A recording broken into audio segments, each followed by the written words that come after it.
Lamentation, chapitre 1. Et quoi? Elle est assise solitaire, cette ville si peuplée. Elle est semblable à une veuve, grande entre les nations, souveraine parmi les États, elle est réduite à la servitude. Elle pleure durant la nuit, et ses joues sont couvertes de larmes. De tous ceux qui l'aimaient, nul ne la console. Tous ses amis lui sont devenus infidèles, ils sont devenus ses ennemis. Juda est en exil, victime de l'oppression et d'une grande servitude. Il habite au milieu des nations, et il n'y trouve point de repos. Tous ses persécuteurs l'ont surpris dans l'angoisse.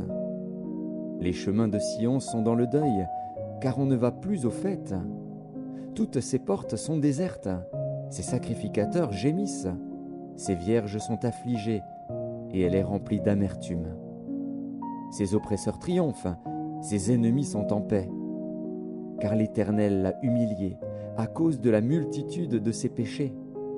Ses enfants ont marché captifs devant l'oppresseur. La fille de Sion a perdu toute sa gloire. Ses chefs sont comme des cerfs qui ne trouvent point de pâture et qui fuient sans force devant celui qui les chasse. Au jour de sa détresse et de sa misère, Jérusalem s'est souvenue de tous les biens dès longtemps son partage, quand son peuple est tombé sans secours sous la main de l'oppresseur. Ses ennemis l'ont vu, et ils ont ri de sa chute. Jérusalem a multiplié ses péchés, c'est pourquoi elle est un objet d'aversion. Tous ceux qui l'honoraient la méprisent, en voyant sa nudité. Elle-même soupire et détourne la face. La souillure était dans les pans de sa robe, et elle ne songeait pas à sa fin. Elle est tombée d'une manière étonnante, et nul ne la console. Vois ma misère, ô Éternel. Quelle arrogance chez l'ennemi! L'oppresseur a étendu la main sur tout ce qu'elle avait de précieux. Elle a vu pénétrer dans son sanctuaire les nations auxquelles tu avais défendu d'entrer dans ton assemblée. Tout son peuple soupire, il cherche du pain. Ils ont donné leurs choses précieuses pour de la nourriture, afin de ranimer leur vie. Vois, Éternel, regarde comme je suis avili. Je m'adresse à vous tous qui passez ici. Regardez et voyez s'il est une douleur pareille à ma douleur, à celle dont j'ai été frappé. L'Éternel m'a affligé au jour de son ardente colère.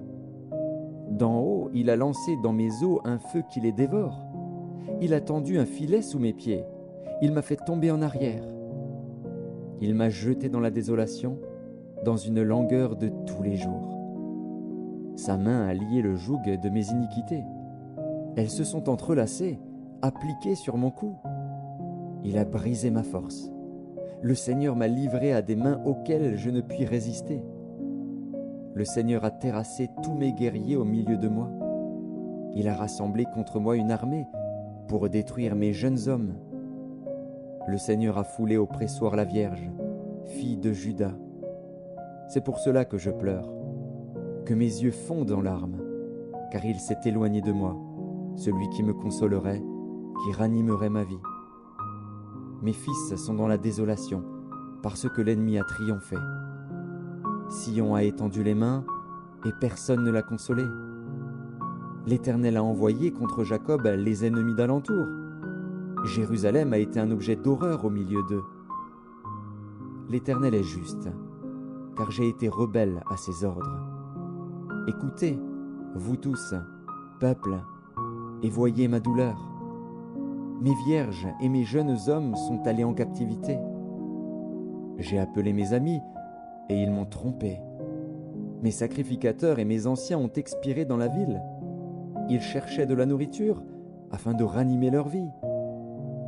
Éternel, regarde ma détresse. Mes entrailles bouillonnent, mon cœur est bouleversé au-dedans de moi, car j'ai été rebelle. Au dehors, l'épée a fait ses ravages, au dedans la mort. On a entendu mes soupirs, et personne ne m'a consolé. Tous mes ennemis ont appris mon malheur. Ils se sont réjouis de ce que tu l'as causé. Tu amèneras, tu publieras le jour où ils seront comme moi. que toute leur méchanceté vienne devant toi, et traite-les comme tu m'as traité, à cause de toutes mes transgressions. Car mes soupirs sont nombreux, et mon cœur est souffrant.